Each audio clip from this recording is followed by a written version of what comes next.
Assalamualaikum warahmatullahi wabarakatuh. Perkenalkan, nama saya Anissa Nurul Karimah. Saya dari Prodi S1 Keperawatan, Fakultas Ilmu Kesehatan, Universitas Darmas Indonesia. Baiklah, di sini saya akan sedikit menjelaskan mengenai materi parasitologi. Jadi, apakah itu parasitologi? Jadi, parasitologi merupakan ilmu yang mempelajari tentang berbagai macam organisme parasit. Nah, jadi kita ketahui sendiri bahwasanya parasit merupakan organisme yang hidupnya menumpang atau mengambil makanan demi kebutuhan hidupnya melalui makhluk hidup lainnya. Parasitisme merupakan hubungan timbal balik antara satu organisme dengan organisme lainnya, di mana satu organisme itu dirugikan oleh organisme lainnya.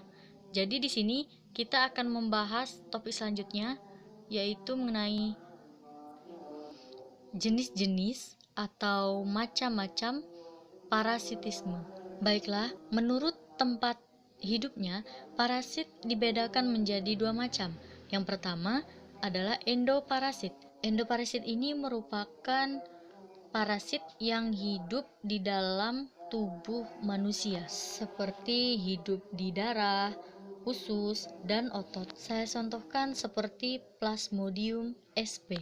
Kemudian yang kedua, itu adalah ektoparasit. Ektoparasit merupakan parasit yang hidup atau menempel di bagian luar kulit manusia dan kadang-kadang bisa masuk ke jaringan di bawah kulit, seperti saya contohkan Sarcoptes scabiei. Kemudian selanjutnya, menurut tingkat ketergantungannya, parasit terbagi menjadi tiga. Yang pertama adalah obligat parasit, yang merupakan parasit yang tidak bisa hidup bila tidak menumpang pada host, misalnya Plasmodium sp. Yang kedua, fakultatif parasit, merupakan parasit yang dalam keadaan tertentu dapat hidup sendiri di alam, tidak menumpang pada hostnya.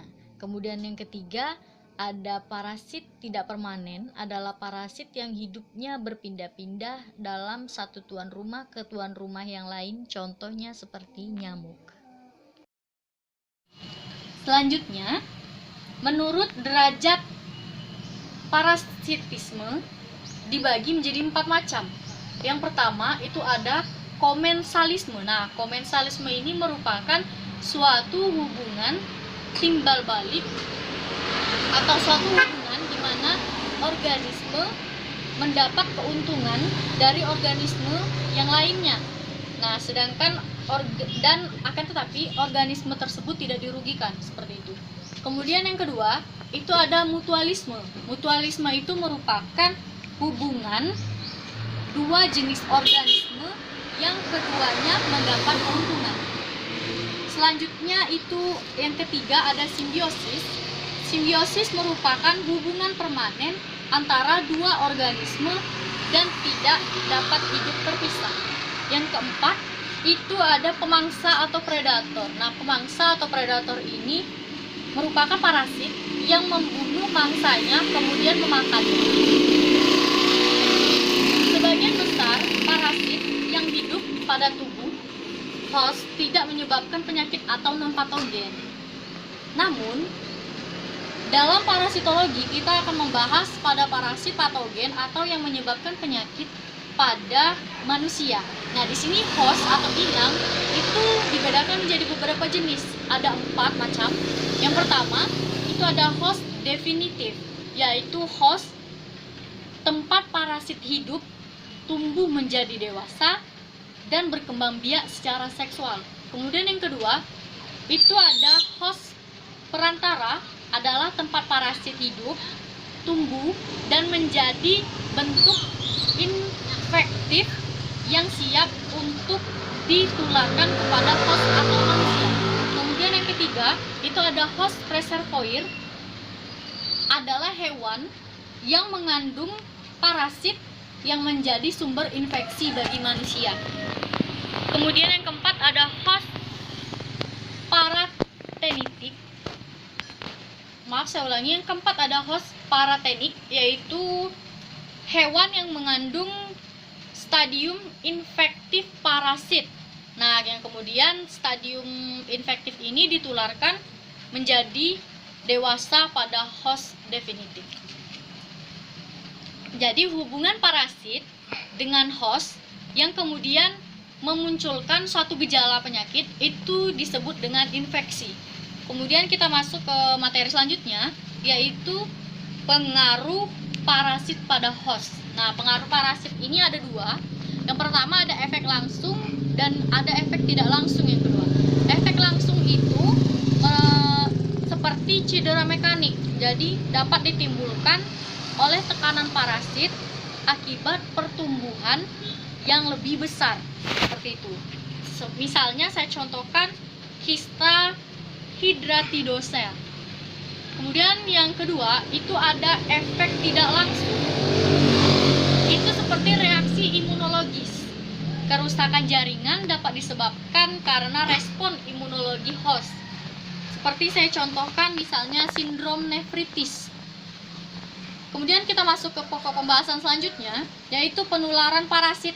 Penularan parasit ini tergantung pada sumber atau reservoir infeksi dan cara penularannya. Jadi sumber infeksi itu ada dua, ada manusia dan hewan. Yang pertama manusia. Manusia itu merupakan sumber atau perantara penyakit atau infeksi terbesar parasitik. Contohnya seperti amebiasis, suatu kondisi di mana infeksi ditularkan dari manusia ke manusia yang lain. Nah, sedangkan yang kedua itu adalah hewan. Hewan merupakan berperan sebagai sumber infeksi, suatu keadaan di mana infeksi ditularkan dari hewan ke manusia. Kalau manusia tadi dari manusia ke manusia, sedangkan hewan dari hewan ke manusia. Kalau yang untuk hewan saya contohkan seperti hidapidasis.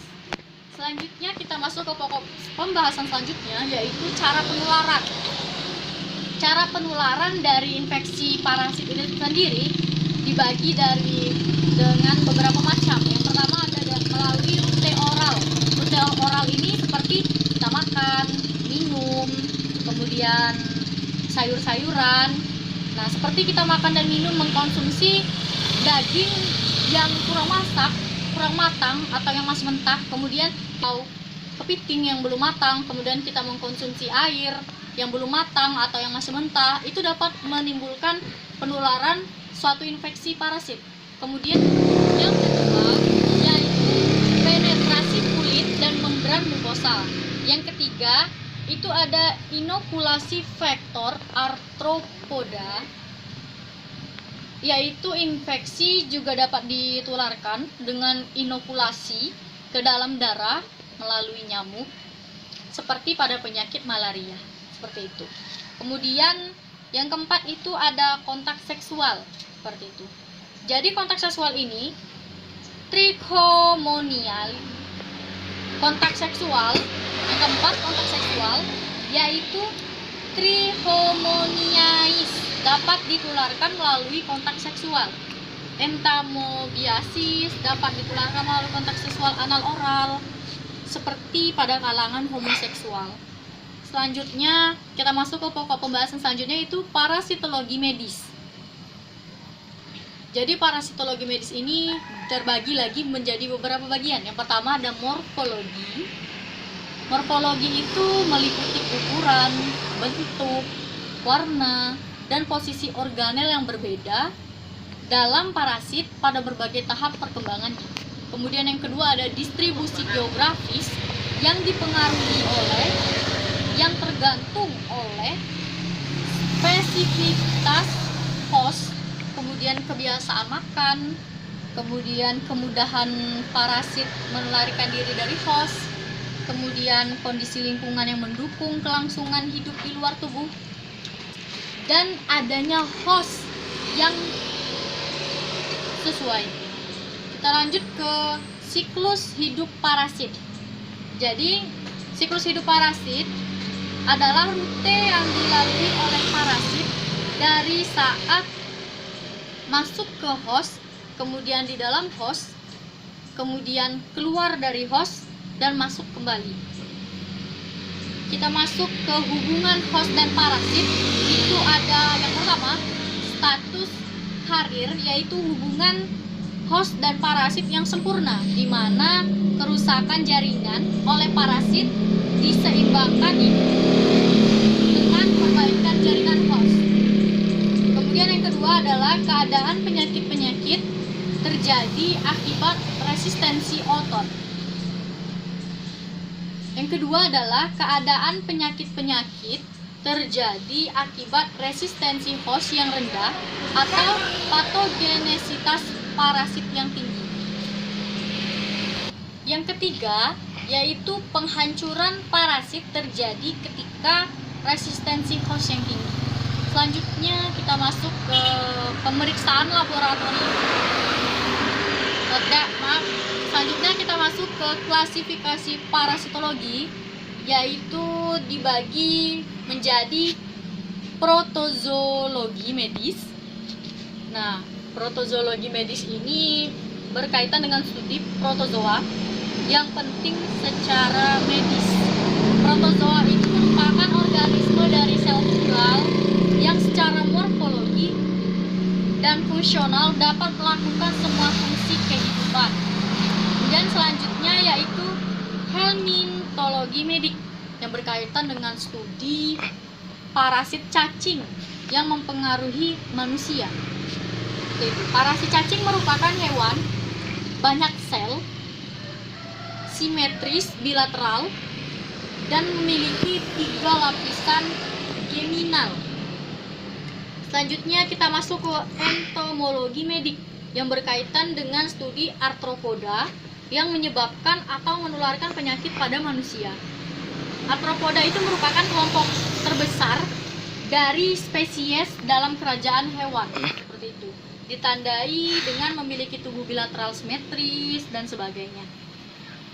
Baiklah, mungkin hanya sekian penjelasan dari saya. Apabila ada tutur kata yang kurang berkenan di hati, apabila ada materi penyampaian dari saya yang kurang tepat, saya mohon maaf, dan saya harap penjelasan dari saya tadi bisa bermanfaat bagi teman-teman sekalian serta pendengar sekalian. Saya akhiri, wassalamualaikum warahmatullahi wabarakatuh.